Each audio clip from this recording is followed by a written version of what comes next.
ज्योतिष रतन केंद्र चैनल पर हमारे आप सभी प्रिय दर्शक गणों का बहुत बहुत हार्दिक स्वागत और अभिनंदन। प्रिय साथियों, मैं हूं आचार्य पंडित सर्वदानंद शर्मा।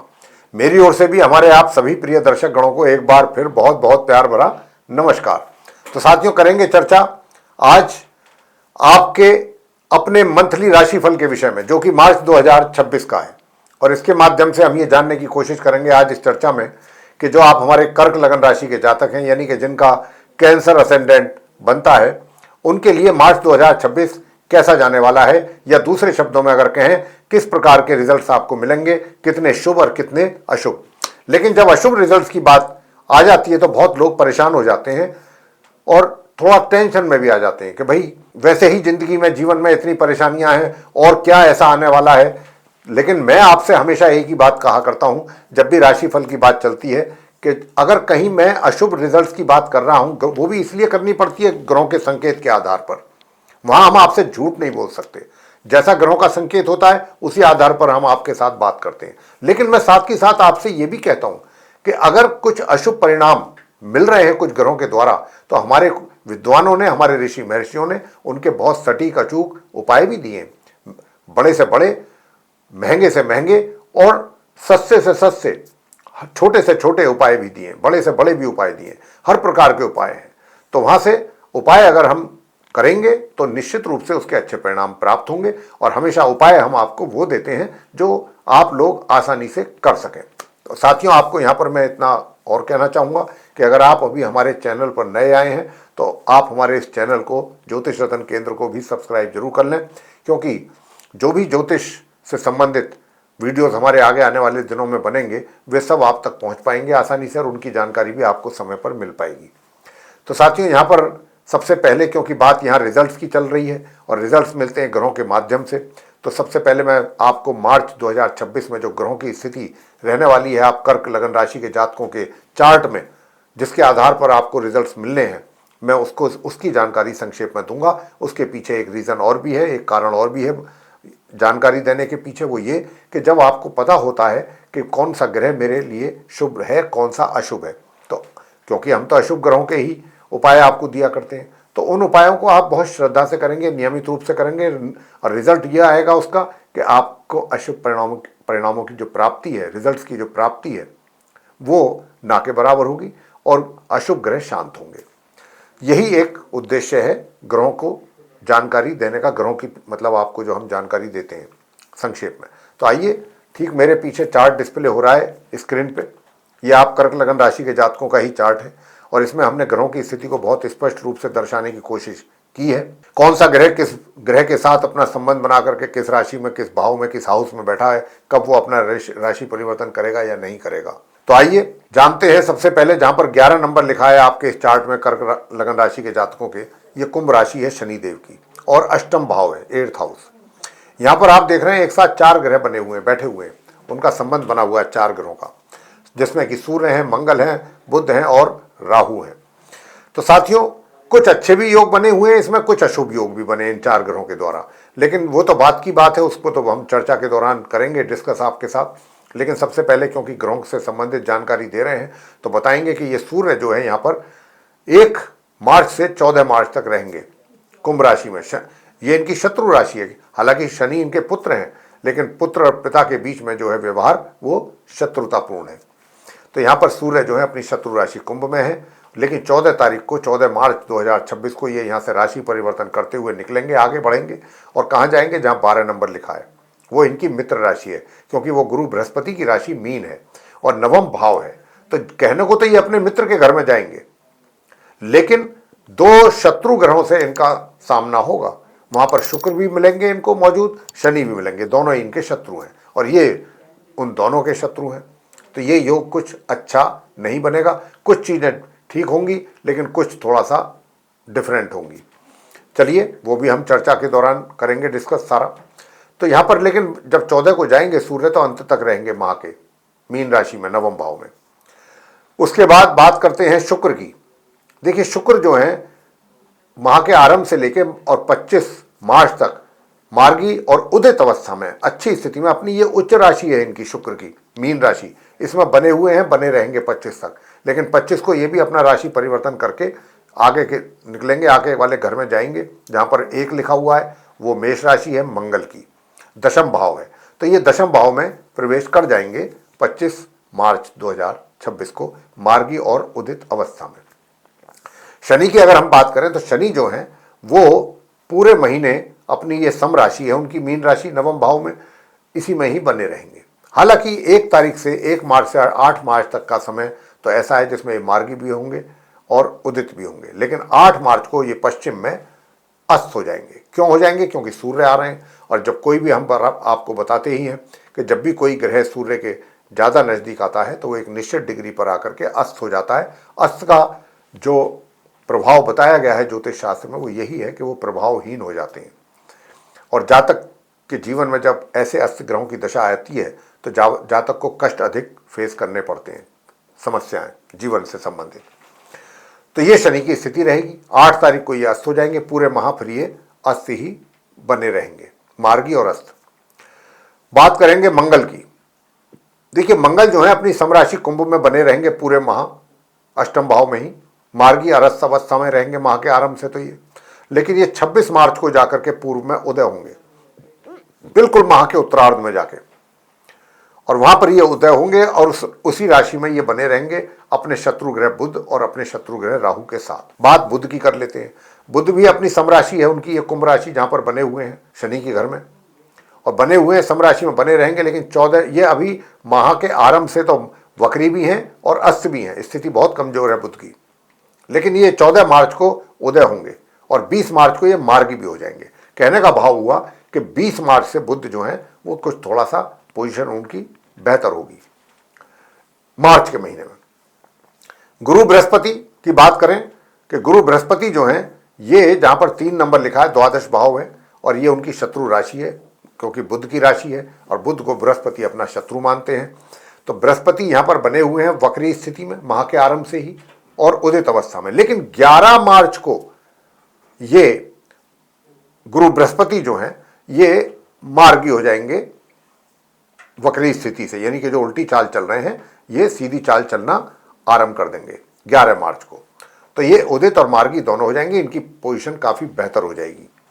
राहु की अगर हम बात करें तो राहु जो है वो अपनी मित्र राशि कुंभ में ही बने रहेंगे पूरे माह, क्योंकि शनि की राशि है कुंभ, शनि मित्र हैं राहु के। अब आगे अंत में बात करेंगे केतु को लेकर के। केतु जो है आप देख रहे हैं 2nd हाउस में बने हुए हैं, जहां पर 5 नंबर लिखा है, ये सिंह राशि है सूर्य की। सूर्य केतु आपस में शत्रु हैं, तो हम कह सकते हैं केतु अपनी शत्रु राशि सिंह में पूरे माह बने रहेंगे। वैसे तो काल सर्प योग भी बना हुआ है चार्ट में।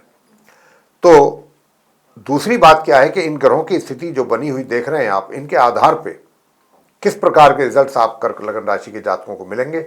नंबर 1 बात करेंगे आपसे हम आपके करियर को लेके। पहले तो आपका प्रोफेशन इस मार्च 2024 में आपका वर्क प्लेस पे कैसा चलने वाला है, कैसा रहने वाला है। साथियों, अधिक परेशानियां, अधिक कठिनाइयां, अधिक चैलेंजेस माह के आरंभ से ही आपके लिए रहने वाले हैं, क्योंकि मंगल हैं आपके लॉर्ड, आपके करियर के। लेकिन मंगल की स्थिति ही काफी अस्त भी है, शत्रु राहु के साथ भी बैठे हुए हैं, अंगारक योग भी बना हुआ है। तो ये जो समय है आपके लिए विशेष रूप से 26 मार्च तक, 1 मार्च से लेके थोड़ा परेशानियों वाला समय रहेगा। आपको हम यहाँ पर इस बात से सावधान करना चाहेंगे कि आप अपने किसी सीनियर के साथ, अपने बॉस के साथ किसी भी हीटेड आर्गूमेंट्स में या किसी प्रकार के आर्गूमेंट्स में बिल्कुल ना पड़ें। शांति के साथ, गंभीरता के साथ अपने कार्यों को पूरा करने की कोशिश करें। किसी के साथ भी वाद विवाद में बिल्कुल ना पड़ें, और अगर कहीं कुछ ऐसी स्थिति बनते देख भी रहे हैं तो वहां से अपने आप को आप रिमूव कर लीजिए। उपाय हम आपको जरूर देंगे, उपाय करेंगे तो आपको बहुत सुकून मिलेगा। बात करते हैं आगे धन की स्थिति की।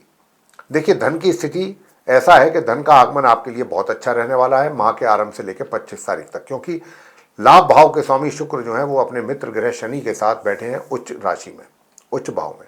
तो यहां पर क्या है कि आपके लिए धन के आगमन के रास्ते खुलेंगे, बनेंगे। बेशक चाहे राज दरबार में आपको, यानी कि आपके करियर क्षेत्र में परेशानियों का सामना करना पड़ रहा है, लेकिन धन की स्थिति आपके लिए काफी अच्छी रहेगी और कंफर्ट जोन में रहेंगे आप। जहां तक आपकी सेविंग्स का प्रश्न है तो सेविंग्स भी आप कहीं पर पैसे का इन्वेस्टमेंट ना करें तो ज़्यादा अच्छा है, और अगर करते ही हैं तो किसी एक्सपर्ट से बात करके करें, क्योंकि यहाँ पर अगर आप जल्दबाजी में कोई डिसीजन लेकर पैसा इन्वेस्ट कर देते हैं तो उसमें हानि उठाने की भी संभावना अधिक है। मैं आपको बताना चाहूँगा कि अगर आप कहीं भी पार्टनरशिप में कोई कार्य कर रहे हैं उसमें भी आपको 8 तारीख तक, पहले 8 दिन मार्च के, तो कुछ अच्छे परिणाम प्राप्त हो सकते हैं। उसके पश्चात फिर समस्याएं बढ़ने की संभावनाएं अधिक हैं। वैसे अगर मैं बात करूं आपके सुखों की वृद्धि की या सुखों की प्राप्ति की, तो मैं आपको कहना चाहूँगा कि माह के उत्तरार्ध में जब शुक्र अपना राशि परिवर्तन करते हुए मेष राशि में प्रवेश करेंगे, तब आप कोई नवीन वाहन आदि खरीदने की अगर कोई प्लानिंग है तो जब खरीद सकते हैं 25 मार्च के बाद। और आपकी सुख सुविधाओं में भी वृद्धि होने की बहुत अच्छी संभावना बन रही है 25 मार्च से। माता पक्ष से भी कुछ अच्छा लाभ होने की संभावना है। ससुराल पक्ष के साथ भी संबंध और बेहतर और घनिष्ठ होंगे। कुछ लाभ की भी प्राप्ति भी हो सकती है। बात करते हैं कि आपका अगर कहीं लव अफेयर है, प्रेम संबंध है, तो उनकी स्थिति कैसी रहेगी। मैं तो यही कह रहा हूं कि शुरू से ही बहुत अच्छी रहेगी, लेकिन थोड़ा सा यूं तो ये आपका जो बीच का जो संबंध है, प्रेम प्रसंग वाला जो संबंध है, ये वैसे तो काफ़ी अच्छा बना रहेगा, इसमें कोई दिक्कत नहीं है, लेकिन कहीं ना कहीं आपको भी थोड़ा सा सोच अपनी पॉजिटिव रख करके ही चलना होगा।